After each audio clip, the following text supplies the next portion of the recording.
مطابق به مذهب امام ابو حنیفه رحمت الله علیه دست راست رو مطابق به همه مذاهب دست راست رو بالای دست چپ قرار میدیم و انگشتی مطابق به مذهب حنفی انگشت کلان رو و خرد رو چی در اطراف بند دست چپ و سه انگشت دیگر رو باز میگذاریم و در زیر ناف قرار میدهیم. خب دلیلمون چی است؟ یکم وابسته به این که دست راست رو بالای دست چپ قرار دادن چی دلیل داریم؟ حضرت ابن مسعود رضی الله تعالی عنه روایت میکند که ان النبی صلی الله علیه و سلم مر به و هو واضع شماله على یمینه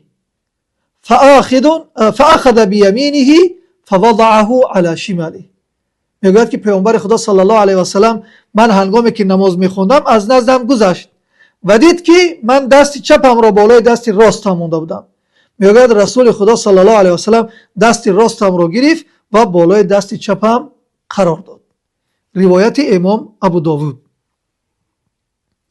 در حدیث دیگر حضرت سهل ابن سعد الساعدی رضی الله تعالی عنه روایت میکند که فرموده است انه قال یعنی که خودش فرموده است کان الناس یؤمرون ان یضع الرجل یده الیمنى على ذراعه الیسرى فی الصلاة. میگه در زمان پیامبر یعنی منظورش زمان پیامبر و صحابه است. میگه در اون زمان مردم امر میشدن که دست راستشون رو هنگام نماز خواندن بالای دست چپشون قرار بدهند. روایت امام بخاری رحمت الله علیه. غیر از این دو حدیث دیگر حدیث هم دلالت بر این میکند که هنگام نماز خواندن باید دست راست را بالای دست چپ قرار بدهیم. اکنون بیاد ببینیم که دلیلمون وابسته به این که ما دست ها را در نماز خواندن زیر ناف قرار میدهیم چی دلیل داریم؟ زیرا اکثر مردم تاجیکستان فکر میکنم که همین بحث ها رو میدونن. یک زمان بود که یک عده مردم پیدا شدن و کلا انکار میکردن که گذاشتن دست ها زیر ناف درست نیست و این قابل قبول نیست و مخالف سنت پیامبر خدا صلی الله علیه و سلم است. اما در این موضوع در این درس میخوایم که با احادیث با گفته صحابگان بزرگ پیامبر خدا صلی الله علیه و سلم این سنت رو که هنگام نماز خواندن دستا رو زیر ناف قرار بدهیم با دلیل اثبات کنیم. دلیل یکم از حضرت علی رضی الله تعالی عنه روایت است که فرمودند من السنة وضع الكف على الكف في الصلاة تحت السرة. روایت امام ابو داوود و احمد ابن حنبل. حضرت علی رضی الله تعالی عنه میفرماید که از جمله سنت های نماز همین است که گذاشتن دست راست بالای دست چپ یعنی گذاشتن دست بالای دست و گذاشتن این هر دو دست زیر ناف. این حدیث را امام احمد ابن حنبل و ابو داوود روایت کردند با اونه که در متنش بعضی از علما گفتگیند که ضعیف است. حدیث دیگر وائل ابن حجر عن ابیه قال همین حضرت وائل ابن حجر از پدرش روایت میکند که فرموده است رأیت النبی صلی الله علیه و سلم یضع یمینه علی شماله تحت السره. میگوید که من دیدم که رسول خدا صلی الله علیه و سلم هنگام نماز خواندن دست راستش را بالای دست چپش قرار میداد و آنها را زیر ناف میگذاشت.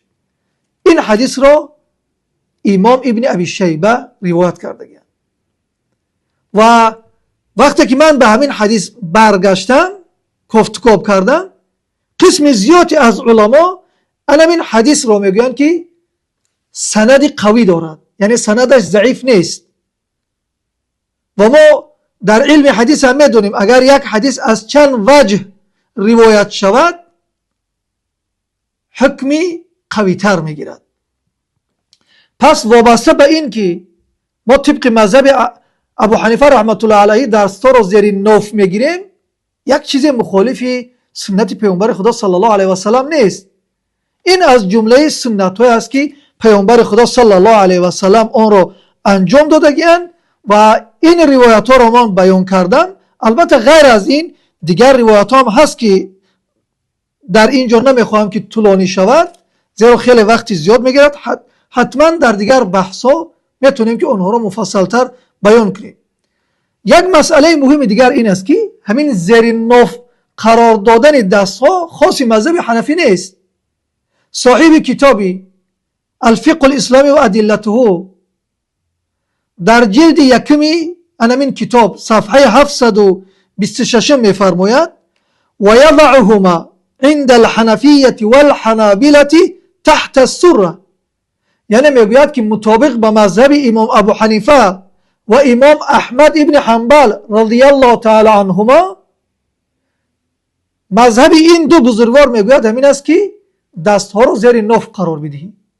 و دلیلشون میگه لما روی عن علی انه قال من السنة وضع اليمين على الشمال تحت السره، یعنی که از سنت پیامبر خدا صلی الله علیه و سلم همین است که دست راست رو بالای دست چپ و آن رو هنگام نماز خواندن زیر ناف قرار بدهیم. یعنی حتی در مذهب امام احمد ابن حنبل هم به همون طوری که صاحب همین کتاب الفقه الاسلامی بیان کردگی است، در مذهب اونها هم گذاشتن اونها در زیر ناف وجود دارد، با اونه که بعضی حنبلی ها این رو انجام میدهند یا شاید اکثرش اون رو انجام ندهند. اما ما کسایی را که مطابق به مذهب امام شافعی هستند و مطابق به مذهب اهل حدیث در دستهایشان رو بالای ناف یا زیر صدرشان قرار میدهند، ما اون رو انکار نمیکنیم. همه اینها رو از جمله سنتان پیامبر خدا صلی الله علیه و سلم میشماریم، قبول میکنیم و اقرار داریم. و فراموش نکنید که اینها از جمله سنت های نماز است. ما چی بالای ناف قرار میدهیم، زیر ناف، پایان صدرمون، همه اینها سنت های است که از پیامبر خدا صلی الله علیه و سلم با واسطه احادیث و قول صحابگان بزرگ ثابت شدگیند و ذکر شدگیند. وقتی که طالب علم یا شخص مسلمان همین کتاب های فقهی را بخواند، از کتاب اصول فقه، از کتاب های فقه اینها آگاه باشد، دانسته باشید در این مسئله ها با یکدیگر کشمکش نمیگیرد، یکدیگرشان را به ترک کردن سنت پیامبر خدا صلی الله علیه و سلم متهم نمیکنند. زیرا وقتی که انسان از علم آگاه باشد، از سنت پیامبر خدا صلی الله علیه و سلم آگاه باشد، از احادیث، از کتاب های فقه و اصول اینها آگاه باشد، میدوند که همه اینها با یک طرز از رسول خدا صلی الله علیه و سلم ذکر شدگیان، بیان کردگیان و علما نیز اینها را از جمله سنت ها شمردگیان، نه از جمله واجبات یا فرض ها که به نکردن آنها نماز باطل می شود یا فاسد می شود. اینا سنت هستند. حتی اگر اینا را انجام هم ندادیم نماز باطل نمی شود، همون طوری که در اول درس بیان کردیم. خوب، خلاصه این برای خواننده بود، مخصوصا برای کسانی که در مذهب حنفی هستند و اکثرمون از دلیل های خودمون آگاه نیستیم. این دلیل ها را برای آوردم که آن چیزی که در مذهب حنفی هم انجام میدهند مطابق به سنت نبی محمد صلی الله علیه و سلم است. سنت پنجم، خواندن دعای ثنا در آغاز نماز. همین دعایی را که در آغاز نماز ما شروع میکنیم، سبحانك اللهم و بحمدك و تبارک اسمك و تعالی جدك و لا اله غیرک، سنت است که بعد از تکبیره احرام این دعاقتی نماز را آغاز کنیم. دلیل همون حدیثی هست که مادرمون حضرت عایشه رضی الله تعالی عنها روایت میکند که کان رسول الله صلی الله علیه و سلم اذا استفتح الصلاة قال، میگد رسول خدا صلی الله علیه و سلم هر وقت که نمازش را آغاز میکرد میفرمود سبحانك اللهم و بحمدك و تبارک اسمك و تعالی جدك و لا اله غیرک. روایت امام ابو داود رحمت الله علیه.